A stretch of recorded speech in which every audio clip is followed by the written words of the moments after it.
Puji dan syukur mari kita panjatkan kepada Allah, Tuhan semesta alam, Zat yang telah membangunkan kita tadi pagi dari kematian kita, Zat yang telah menciptakan 7 lapis langit dan bumi, Zat yang telah menurunkan kepada kita Al-Quranul Karim sebagai petunjuk,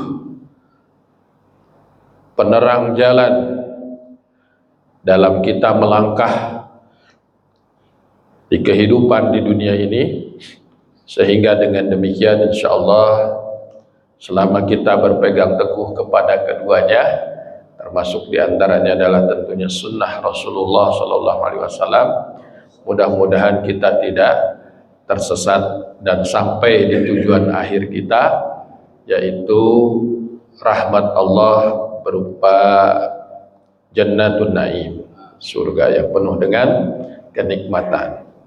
Bukankah itu yang kita tuju? Ya, kita berharap keluar dari lelahnya kehidupan dunia ini, rumitnya kehidupan dunia ini, dan bisa kembali pulang ke rumah kita yang hakiki, yaitu tadi surga yang penuh dengan kenikmatan.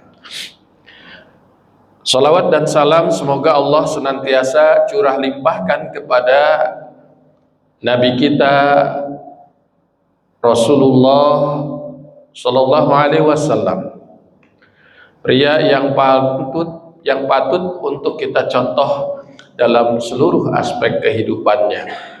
Allah hadirkan di tengah manusia untuk memberi contoh perilaku yang terbaik. Oleh karena itu, mudah-mudahan kita tidak pernah bosan untuk terus mempelajari peri kehidupan beliau, baik keseharian maupun juga perjuangan beliau, sehingga mudah-mudahan dengan sikap tersebut kita pantas untuk disebut umatnya, kita pantas untuk mendapatkan syafaatnya kelak di yaumil qiyamah. Amin ya rabbal alamin. Selanjutnya kita berdoa juga kepada Allah Ta'ala, mudah-mudahan ikhwan-ikhwan kita sesama jamaah Masjid Al-Muqarrabin ini yang hari ini tidak bisa hadir dikarenakan uzur, sakit, atau mungkin sebagian masih di kampung halamannya ini, ya, sedang berlelah-lelah ria dalam perjalanan. Ya, mudah-mudahan perjalanannya diberikan kelancaran, safarnya diberikan keberkahan, ya, dan kemudian bekalnya diberikan kecukupan dan keberkahan, hingga kemudian bisa sampai tiba bersama kita lagi di sini. Ya, yang sakit mudah-mudahan disembuhkan Allah. Kemudian kita juga diberi kemudahan untuk terus berikhtiar memberi nafkah kepada keluarga kita, mendidik keluarga kita agar menjadi para ahlus surga yang bertakwa. Ma'asyiral muslimin, jamaah salat subuh Masjid Al-Muqarrabin yang dirahmati Allah, di dalam pembahasan kita, ya, di kesempatan sebelumnya kita telah membahas tentang surat An-Naba, ya, mentadaburi surat An-Naba, dan hari ini masih bertemakan surat An-Naba. Saya ingin mengajak kita untuk mentadaburi kebesaran Allah dalam 3 ciptaannya, atau dengan kata lain, kita mentadaburi 3 ciptaan Allah untuk menjadikan kita manusia yang benar-benar mengagungkan Allah. Pertanyaannya, kenapa kemudian kita perlu mengagungkan Allah dengan sebenar-benarnya pengagungan? Karena dalam kenyataannya di dalam kehidupan ini banyak manusia yang mengagungkan Allah, akan tetapi mereka keliru di dalam mengagungkannya. Sebagaimana umat-umat yang sebelum kita, yaitu umat Nasrani dan umat Yahudi, yang mereka kemudian terjerumus ke dalam bentuk-bentuk kesyirikan. Ya, ada yang mengatakan bahwa Tuhan itu memiliki anak, ada yang mengatakan bahwa Tuhan itu kikir, Tuhan itu tangannya terkepal, ya, tidak mau membagi-bagi karunia-Nya. Nah, apakah ini Tuhan yang dimaksudkan mereka? Nah, kita akan melihat di dalam surat An-Naba ini betapa sesungguhnya Allah Ta'ala merupakan Tuhan yang maha besar, Tuhan yang maha agung. Dan ini juga relate atau sangat erat kaitannya dengan momentum sekarang. Kita baru saja menyelesaikan Ramadan, dan kemudian tiba di bulan Syawal. Kemarin baru melaksanakan Idul Fitri, hari raya kita, di mana kita dianjurkan untuk banyak-banyak mengagungkan Allah Ta'ala. Wa kabirhu takbira. Nah, ma'asyiral muslimin rahimakumullah, untuk itu mari kita murojaah, membaca kembali surat An-Naba ini. Insyaallah kita akan baca sampai ayat yang ke-16. Ya.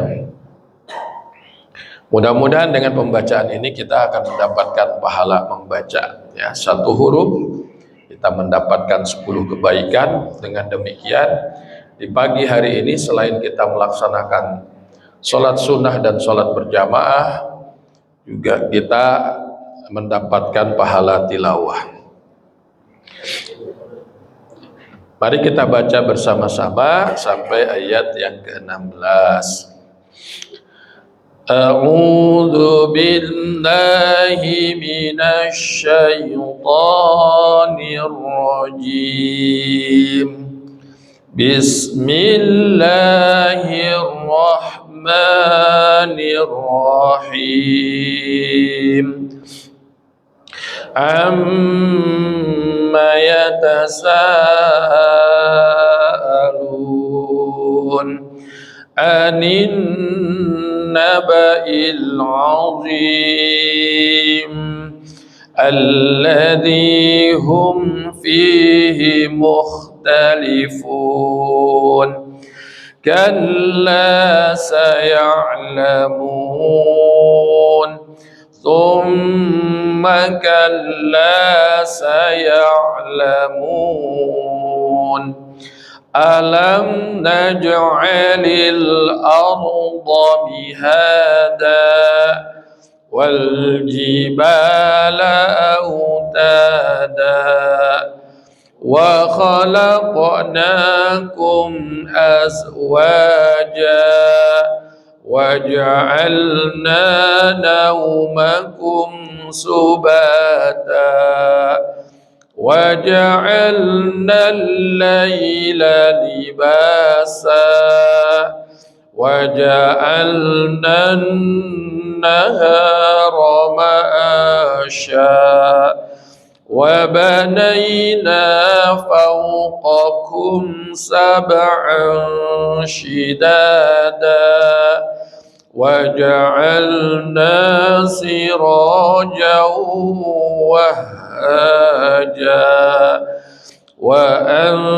anzalna minal mu'sirati ma'an thajjaja linukhrija bihi habban wa nabata wa jannatin alfafa. Sadaqallahu. Yang artinya, hadirin rahimakumullah, tentang apakah mereka saling bertanya-tanya tentang berita yang sangat besar, yang mereka perselisihkan tentang itu.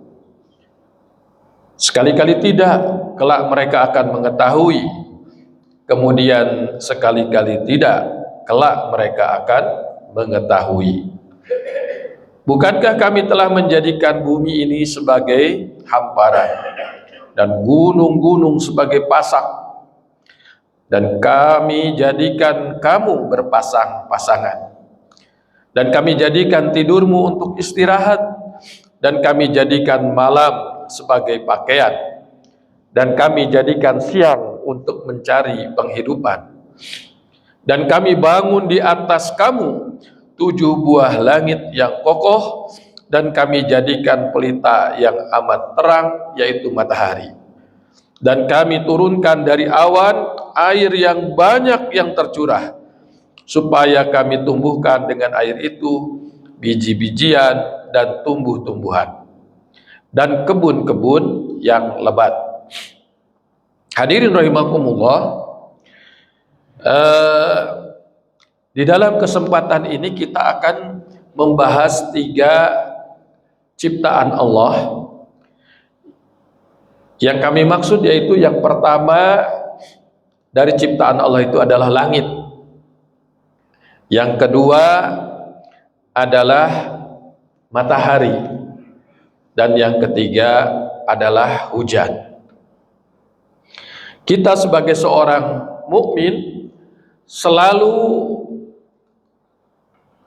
berprasangka baik, selalu memiliki keyakinan bahwasannya tak ada satu kata, bahkan satu huruf yang ada di dalam Al-Quran yang mulia ini Allah sampaikan kepada kita sia-sia. Semuanya memiliki maksud, tujuan, dan makna yang paling utamanya adalah untuk kemaslahatan kita sebagai manusia. Demikian halnya ketika Allah menyebut ciptaan-ciptaannya yang bagi kita sering kita lihat. Kadang-kadang karena seringnya itulah menjadi biasa dan tidak kita perhatikan. Makanya Allah sering mengingatkan dan mengajak kita untuk melihat kembali. Afala yanzuruna, gitu ya, di dalam Al-Quran. Untuk nazar, untuk melihat kembali. Karena kadang mata yang sepasang ini diberikan Allah kepada kita, melihat sesuatu itu lewat begitu saja, tanpa tadabur, tanpa tafakur. Sehingga dengan demikian keagungan Allah yang sebenarnya Allah titipkan melalui ciptaan-ciptaannya itu kurang merasuk ke dalam jiwa kaum mukminin.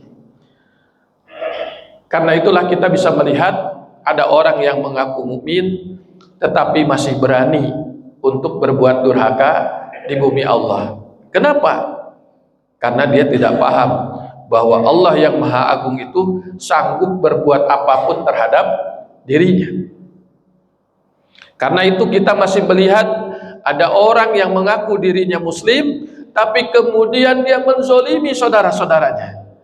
Karena barangkali dia tidak tahu bahwa Allah yang Maha Besar itu selain sanggup untuk menciptakan alam semesta yang luar biasa ini, sanggup pula dia menyiksa hamba-hambanya dengan siksaan yang tidak pernah terbayangkan oleh dirinya.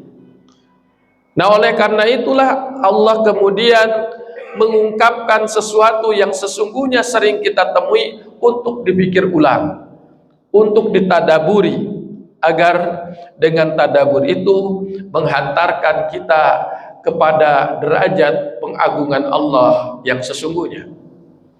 Ma'asyiral muslimin rahimakumullah, di dalam surat An-Naba ini di ayat ke-12 Allah Ta'ala berfirman, wa banayna fawqakum sab'an sidada, dan kami membangun di atas kamu 7 lapis langit yang kokoh. Pernahkah kita hadirin rahimakumullah menatap langit dengan tatapan pengagungan Allah? Bahwa langit yang 7 lapis ini diciptakan Allah sedemikian hebat. Di langit yang kita lihat ini, kita bisa melihat bintang di malam hari. Dan kemudian tatkala kemudian kita membaca buku-buku sains, maka kita akan melihat bahwa bintang yang demikian kecil di pandangan mata kita itu sesungguhnya memiliki ukuran yang luar biasa. Atau bahkan matahari ya, yang menyinari kita ini, itu juga memiliki ukuran-ukuran yang luar biasa, dan semuanya ada di dalam langit yang luar biasa ini. Nah, hadirin rahimakumullah,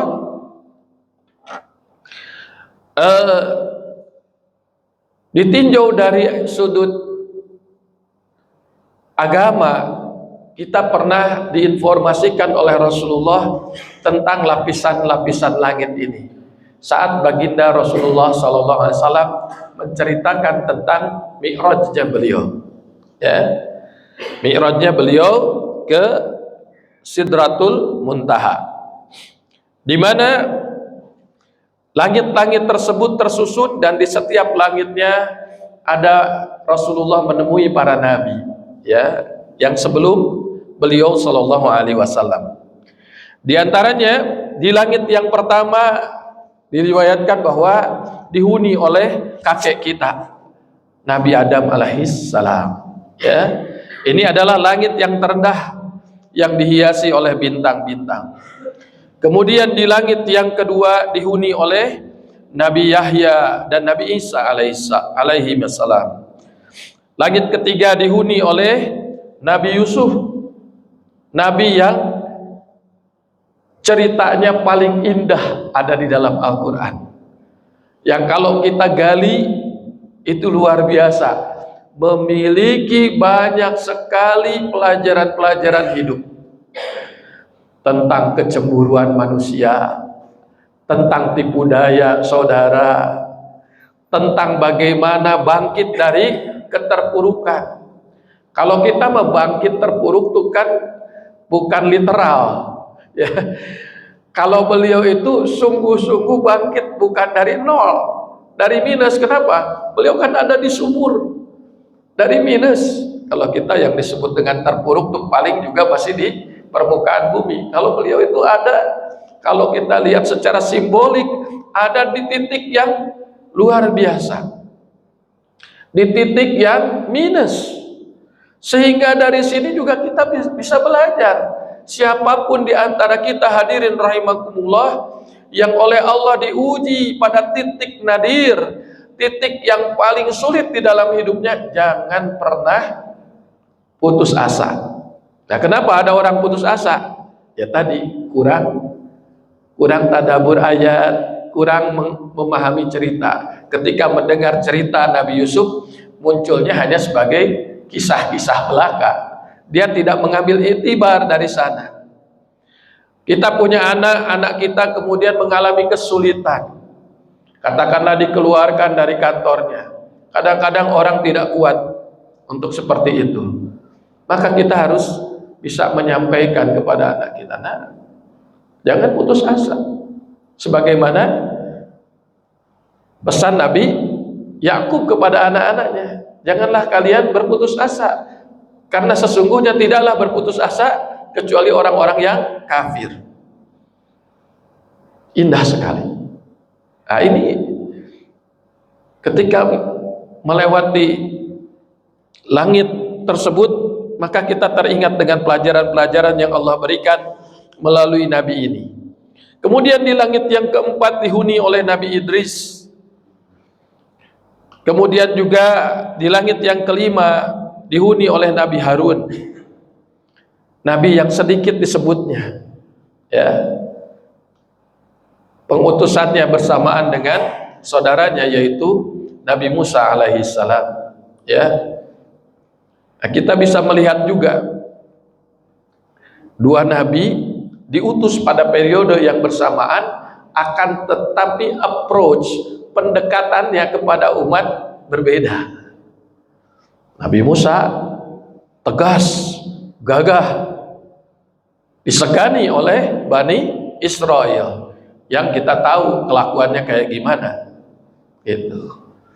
Adapun Nabi Harun pendekatannya lebih persuasif, yang penting gak jauh-jauh amat gitu. Kalau Nabi Musa nggak ada cerita kalau dia bengal dihukum, karena Nabi Musa tahu betul karakter dari kaumnya ini. Tapi Nabi Harun juga tahu gitu, dengan kondisi modalitas yang dia miliki, beliau tidak punya kapasitas seperti saudaranya Nabi Musa yang memiliki leadership yang lebih kuat. Sehingga apa yang beliau lakukan? Beliau menjaga agar kelompok tersebut tetap solid. Itu didahulukan oleh beliau. Nah, ini pelajaran-pelajaran dari para nabi tersebut. Hadirin rahimakumullah, kemudian di langit yang ketujuh itu dihuni oleh Abul Anbiya, yaitu Ibrahim alaihissalam. Inilah batas akhirnya yang kemudian baginda Rasulullah melewati itu untuk kemudian ke Sidratul Muntaha. Nah, hadirin rahimakumullah, ini dalam perspektif ya sumber-sumber riwayat-riwayat dari agama kita ya. Tetapi secara sains juga ya, namun karena sains itu terbuka untuk selalu ada koreksi, maka informasinya ini hanya sebagai penguat saja, bahwa ternyata penelitian yang terakhir itu menyebutkan bahwa langit ini juga terdiri dari 7 lapis langit ya, 7 lapis. Disebutkan diantaranya adalah troposfer, stratosfer, mesosfer ya, kemudian termosfer. Nah, itu termosfer ini ada di dalam satu layer bersama dengan ionosfer. Kemudian yang keenam adalah eksosfer, dan yang berikutnya adalah magnetosfer ya. Troposfer itu yang paling dekat dengan kita, di mana di situ kita bisa melihat burung-burung terbang dan seterusnya. Kemudian nanti ada lapisan-lapisan lain, dan setiap lapisannya Allah atur untuk kehidupan manusia yang ada di bumi. Ada yang fungsinya itu untuk menyaring cahaya tertentu. Ada yang fungsinya itu untuk melindungi dari mohon maaf, jatuhnya benda-benda langit. Dan itu ribuan bahkan mungkin jutaan benda langit setiap saat berusaha untuk memasuki bumi ini. Maka pertanyaannya, pernahkah kita bersyukur? Kita ada rumah kita pasang CCTV. Perasaan bapak, ibu bagaimana kalau ternyata pas kita cek CCTV kita, ada 3 orang laki-laki turun di depan rumah kita, satu bawa senpi, satu bawa golok, satu lagi bawa kelewang. Pas mau masuk rumah kita nggak bisa, akhirnya mereka balik lagi. Kira-kira apa sikap kita ketika kita lihat itu? Pasti kita akan bersyukur. Alhamdulillah, ternyata ada orang jahat mau datang ke rumah kita.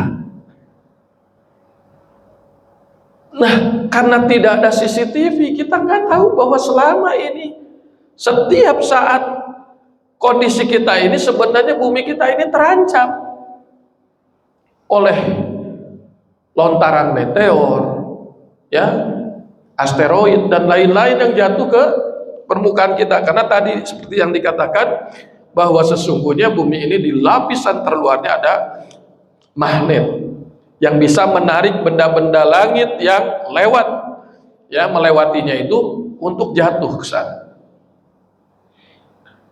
Nah, siapa yang mengatur ini? Kekuatan yang luar biasa yang mana yang mengatur ini? Inilah kekuatan Allah Ta'ala, Tuhan yang selama ini melindungi kita. Dan bagi Allah itu adalah sangat sederhana, kecil. Bagi Allah hal tersebut sangat kecil. Dan ketika melihat ini barulah kita menyadari bahwa ternyata alam semesta itu begitu kompleks. Dan kata Allah itu mudah. Ya, ketika kita mungkin takjub dengan penciptaan diri kita, Allah katakan semesta ini jauh lebih kompleks daripada penciptaan diri kita. Dan memang benar. Katakanlah langit kita ini, ya, suatu saat, kalau sekarang kan menipis disebutnya, tetapi kalau benar-benar terjadi robekan, kira-kira apa yang akan terjadi kepada permukaan bumi ini? Ya, ada penelitian yang mengatakan, ya, kalau berubah saja kadar oksigennya diakibatkan itu, maka niscaya bumi ini akan mudah sekali terbakar. Ketika Bapak menyalakan korek api, itu langsung dengan serta-merta akan terjadi kebakaran. Seperti kita mendekatkan api kepada bensin, seperti itu. Karena salah satu yang harus ada dalam pembakaran kan oksigen, ya. Nah, hadirin rahimakumullah, seperti itulah Allah Ta'ala kemudian memelihara kita dengan langit ini. Dan ajaibnya, langit ini nggak ada tiangnya. Kita menyebut ini langit-langit, tapi ininya kita lihat pilarnya segede-gede gini. Untuk apa ada pilar ini? Agar yang di atas ini tidak jatuh kepada kita. Dia tidak mungkin melayang di sana kecuali dengan adanya pilar-pilar yang besar ini. Tapi Allah menciptakan langit ini luar biasa, tanpa tiang. Nah, itu dijelaskan juga di dalam Al-Quran, bahwa Allah menciptakan langit ini tanpa tiang. Makanya Allah di dalam surat Al-Mulk, ya, kemudian menantang kita, ya, untuk lihat kembali, ada nggak yang nggak sempurna dari penciptaanku? Ya, ada nggak yang tidak sempurna? Allah tantang manusia. Kalau ada di antara manusia itu yang masih meragukan kebesaran Allah Subhanahu wa Ta'ala. Nah, inilah hadirin rahimakumullah, betapa Allah melindungi kita dengan langit yang kita lihat hari ini, ya, luar biasa. Yang di dalamnya di sana terdapat juga oksigen agar kita bisa bernafas. Nah, kenapa di bumi ada oksigen? Nah, sudah diteliti di tempat yang lain. Sekarang manusia merencanakan ingin menghancurkan dunia, ya, melalui perang nuklir misalnya.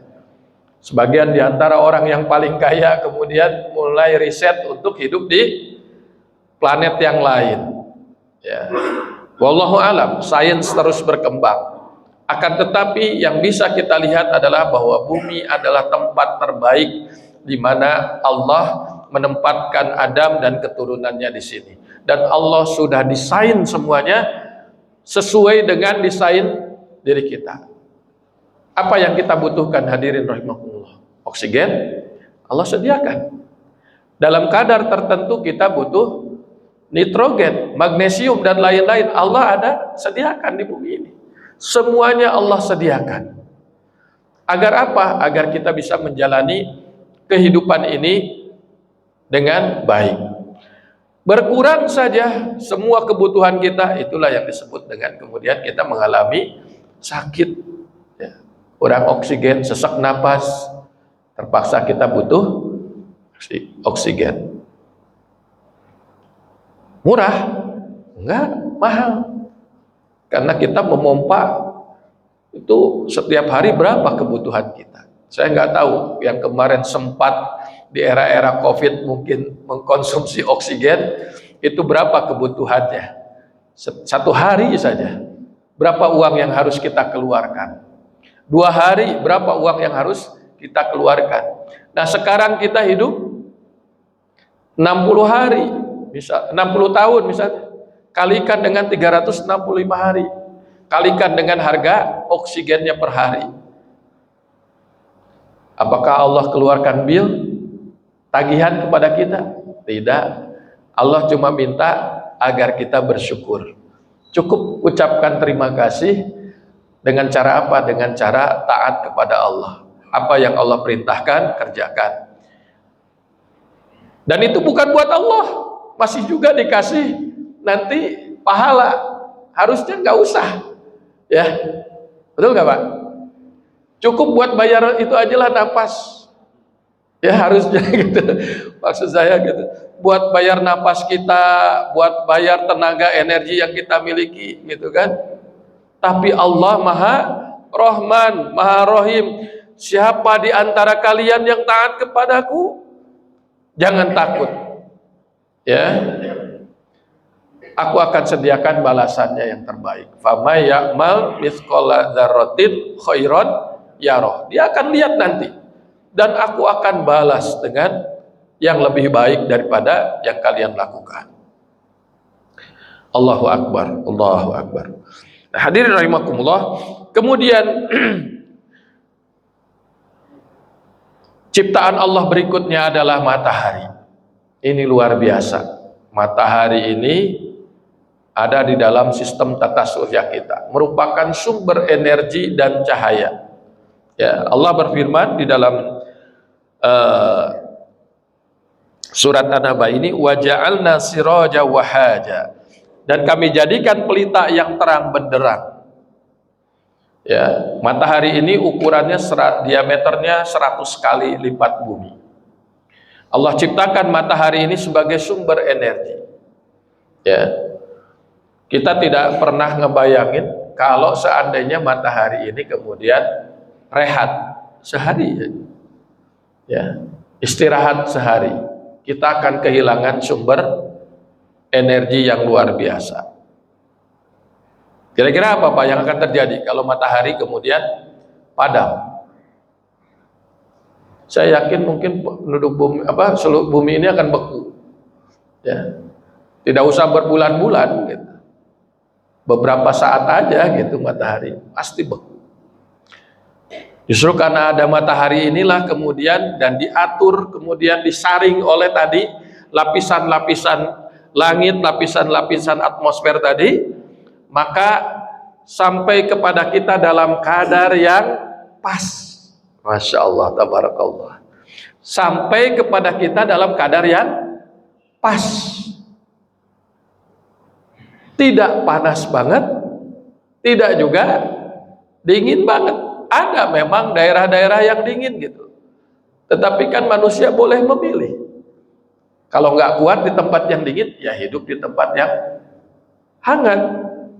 Kalau senang dengan tempat yang panas, ya tinggal di daerah yang panas.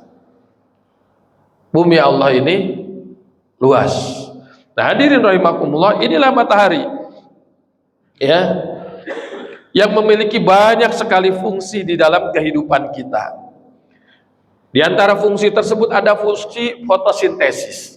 Kita belajar dahulu kala bahwa matahari ini adalah energi yang diperlukan untuk melakukan fotosintesa. Ya. Kemudian tumbuh-tumbuhan menjadi hidup. Tanpa matahari tidak ada tumbuh-tumbuhan.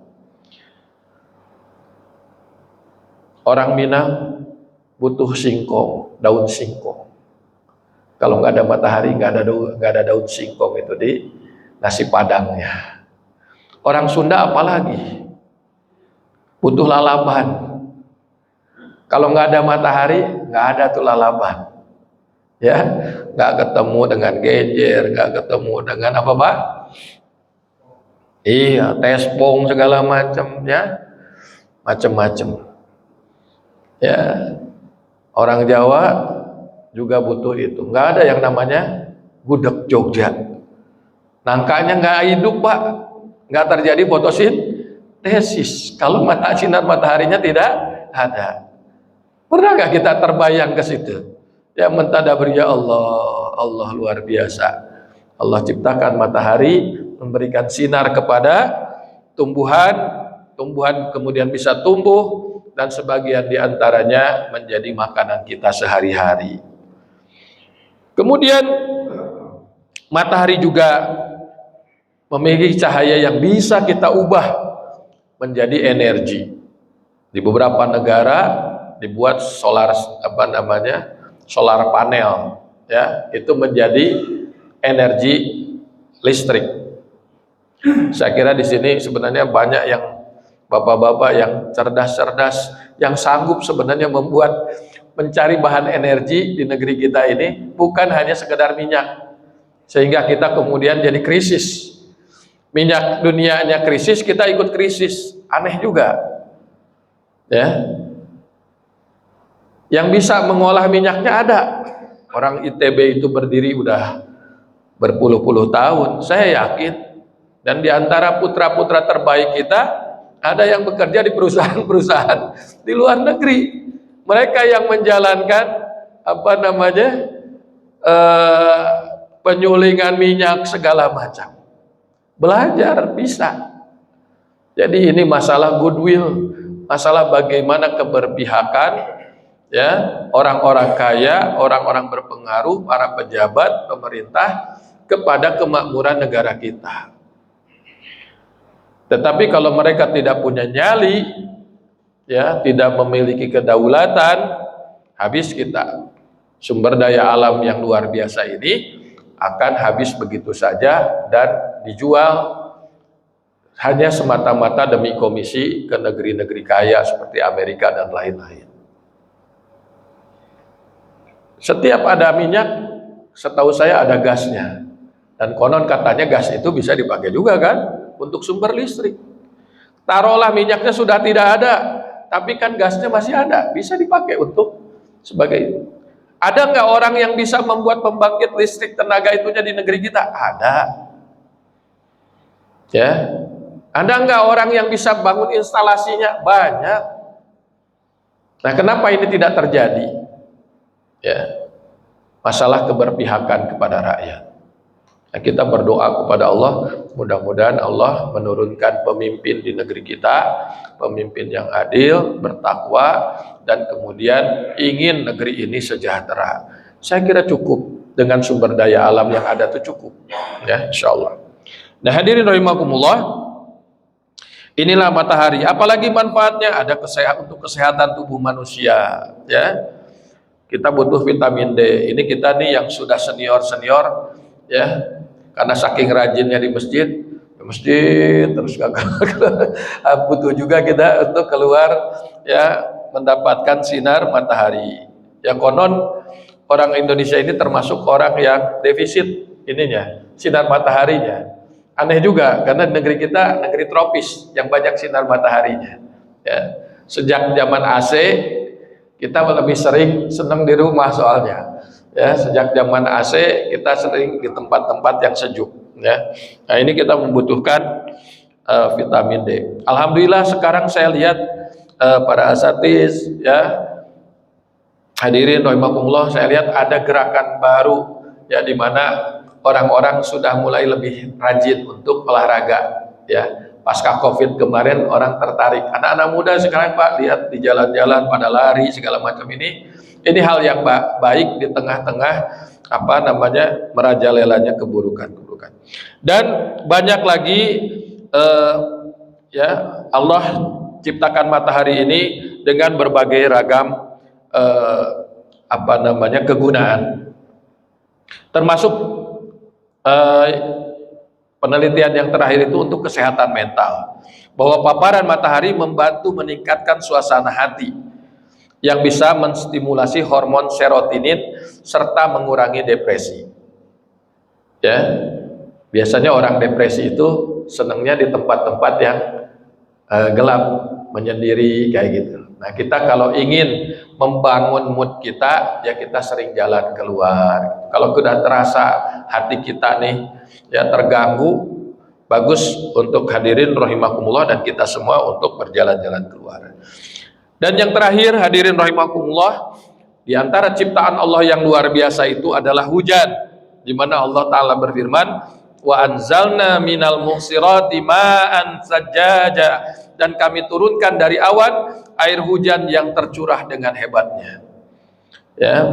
Di dalam surat Ar-Rum ayat 48 Allah Ta'ala berfirman, Allah dialah yang mengirimkan angin, lalu angin itu menggerakkan awan, dan Allah membentangkannya di langit menurut yang dikehendakinya dan menjadikannya bergumpal-gumpal, lalu kamu lihat hujan keluar dari celah-celahnya. Apabila hujan itu telah turun mengenai hamba-hamba yang dikehendakinya, tiba-tiba mereka menjadi gembira. Masya Allah, tabarakallah. Bahkan 14 abad yang silam, ya, Allah sudah menjelaskan di dalam Al-Quran ini tentang proses, ya, terjadinya hujan, ya, secara garis besar, yang kemudian dipelajari oleh manusia, dan manusia kemudian tahu bagaimana proses hujan itu terjadi. Yang menarik ternyata ini merupakan siklus. Jadi kadar hujan yang turun ke bumi ini secara total setiap tahun itu sama, sudah diteliti, jumlahnya itu sama. Yang menguap setahun, air yang menguap setahun sama dengan air yang turun ke bumi. Ini sudah diteliti.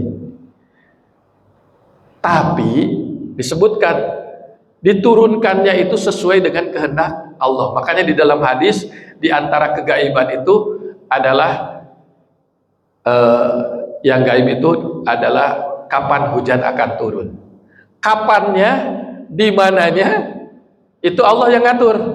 Tetapi volumenya sebagai bahagian dari, ya, sunatullah itu Allah tetapkan.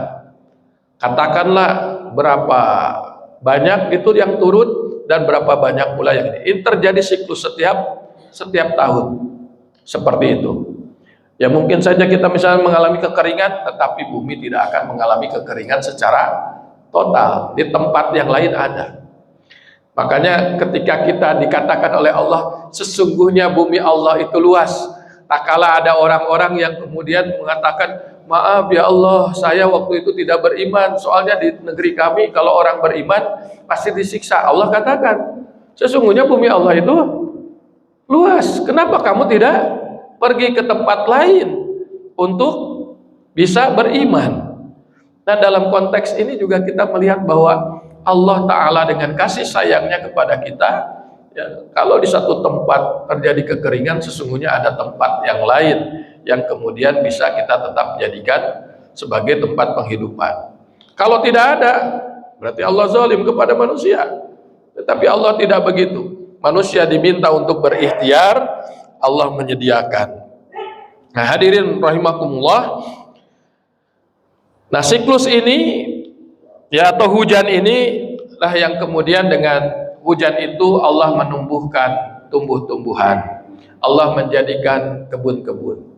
Pertanyaannya, bagi kita yang memiliki kebun, bagi kita yang memiliki tumbuh-tumbuhan di rumah, pernahkah kita memikirkan bahwa sesungguhnya tumbuh-tumbuhan yang tumbuh itu ada yang maha kuasa yang membuat sistemnya.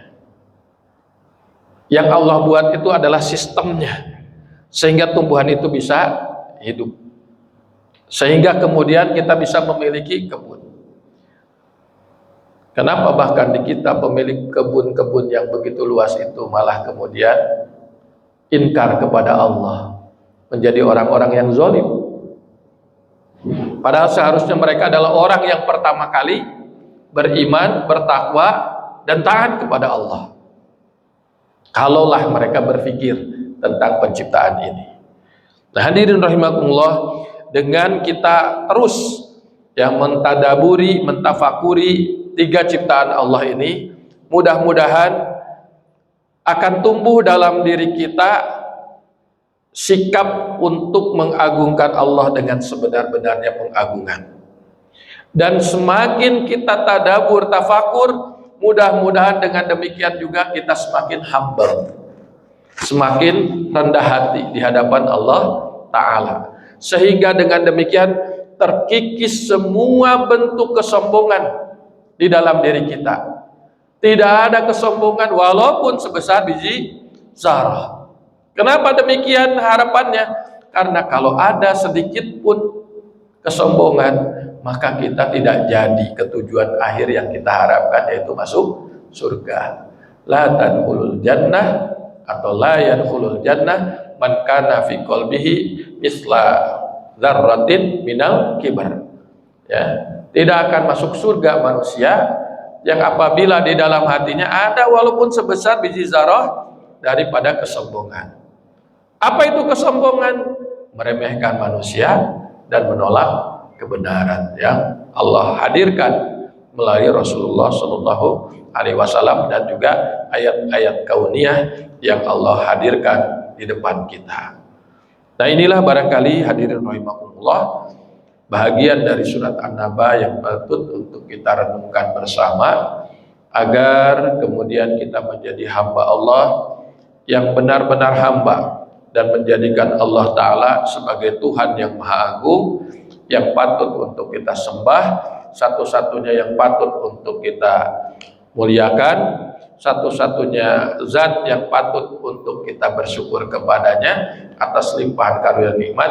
Sehingga dengan demikian jadilah kita hamba yang bertakwa, jadilah kita hamba yang bersyukur, jadilah kita hamba yang rendah hati di hadapan Allah Ta'ala.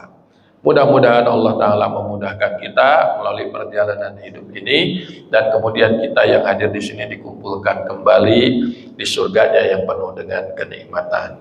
Yang benar dari Allah Ta'ala, yang salah dari kami tentunya. Saya mohon ampun kepada Allah dan mohon maaf kepada hadirin rahimakumullah. Aqulu qouli hadza wa astaghfirullah li wa lakum. Assalamualaikum warahmatullahi wabarakatuh.